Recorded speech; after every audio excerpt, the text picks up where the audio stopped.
आज 18 मार्च 2026 है। आज के ही दिन महान युग पुरुष, समाज सुधारक, लाखों करोड़ों शोषितों, मजलूमों, दलितों, महिलाओं के मसीहा परम पूज्य बाबा साहब डॉक्टर भीमराव अंबेडकर जी ने उत्तर प्रदेश के आगरा में 18 मार्च 1956 को एक ऐतिहासिक भाषण दिया था। उस भाषण को मैं बताना चाहूँगी कि क्या कुछ कहा है। सबसे पहले आप सभी सम्मानित भाई बहनों को मेरा सादर नमो बुद्धाय, जय भीम। मैं लखनऊ से संघ मित्रा गौतम, लक्ष्य कमांडर, भारतीय समन्वय संगठन लक्ष्य। बाबा साहब डॉक्टर अंबेडकर 18 मार्च 1956 को शेड्यूल कास्ट फेडरेशन की एक विशाल सभा को संबोधित करने को आगरा के रामलीला ग्राउंड लाल किले के सामने में पहुंचे थे। दिल्ली से उनके साथ डॉक्टर सविता अंबेडकर, शंकरानंद शास्त्री और नानक चंद रत्तू जी भी आए थे। इस अवसर पर उपस्थित विशाल जन समूह को बाबा साहब ने अपने ओजपूर्ण भाषण से खूब प्रभावित किया था। उन्होंने दलित आंदोलन की विस्तार से विवेचना की और क्रमवार तरीके से बताया कि अभी तक क्या प्राप्त किया जा चुका है और अभी क्या करना बाकी है, इस दिशा में कौन से कदम उठाए जाने की जरूरत है।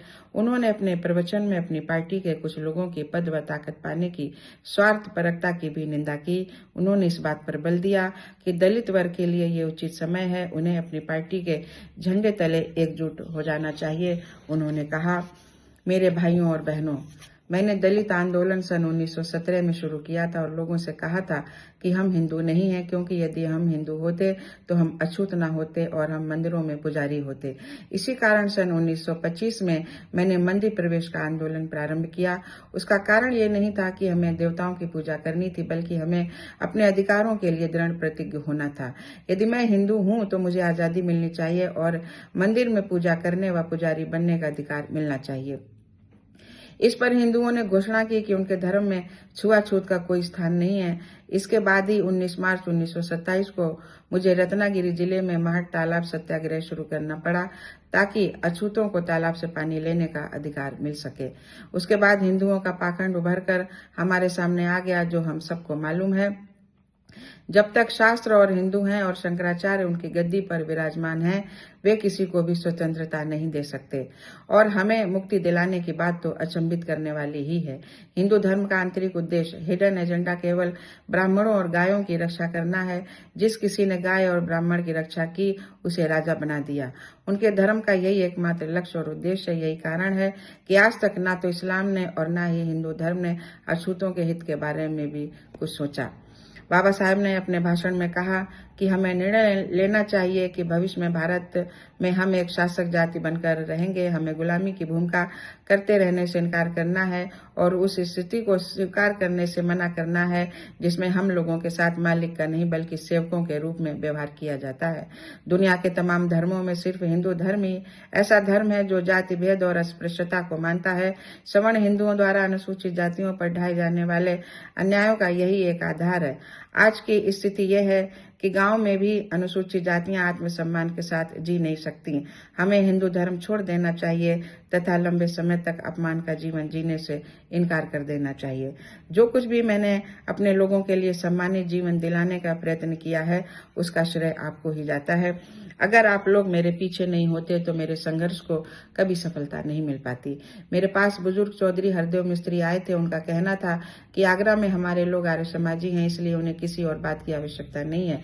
मैंने उनसे पूछा कि हमारे लोगों के आर्य समाजी बन जाने पर क्या हमारे साथ रोटी बेटी का व्यवहार ब्राह्मण बनिया करते हैं? क्या वे हमारे किसी संबंधी की मृत्यु होने पर अपना कंधा अर्थी को देते हैं? क्या इन्होंने कभी हमारे उद्धार का कोई कार्य किया है जिससे हमारे लोगों का उद्धार हो? उनका जवाब ना में था। आर्य समाज का उद्देश्य केवल कन्या की हत्या को रोकना और विधवा विवाह कराना है। ये बात ऐसी ही है जिस तरह पुरानी शराब को नई बोतल में डालकर और उस पर नया लेबल लगाकर बेचने का प्रयास किया जाता है। आर्य समाज हो, ब्रह्म समाज हो या राधा स्वामी का मत हो, कोई भी हमारा उद्धार नहीं कर सकता। हमारा उद्धार हमें अपने आप ही करना होगा। पंडित रतन कुमार पिप्पल ने मुझसे कहा कि आगरा के एक वरिष्ठ एवं अनुभवी कार्यकर्ता हमारी शेड्यूल कास्ट फेडरेशन से इस्तीफा देकर कांग्रेस में शामिल हो गए हैं और उन्होंने मुझे अखबार की कटिंग को भी दिखाया जिसमें मेरे विरुद्ध वक्तव्य दिया गया था। कांग्रेस में अच्छे और बुरे दोनों प्रकार के लोग हैं, उसमें लुटेरे भी बहुत हैं और उनमें शोषक तथा अत्याचारियों की संख्या भी अधिक है। उस संस्था में जाने से उनको कोई लाभ नहीं होगा। शेड्यूल कास्ट फेडरेशन द्वारा आयोजित आगरा के रामलीला मैदान में करीब 1 लाख की जनता को संबोधित करते हुए बाबा साहेब डॉक्टर अंबेडकर ने कहा था कि दलित वर्ग के लिए ये उचित समय है। उन्हें एक पार्टी के झंडे तले एकजुट हो जाना चाहिए और शेड्यूल कास्ट फेडरेशन को और अधिक मजबूत बनाना चाहिए। उन्होंने सिंह गर्जना करते हुए कहा कि उनकी पार्टी के अलावा कोई भी अन्य पार्टी उन्हें दुखों से मुक्ति नहीं दिला सकती। मैंने आप लोगों को स्वाभिमान का रास्ता दिखाया है।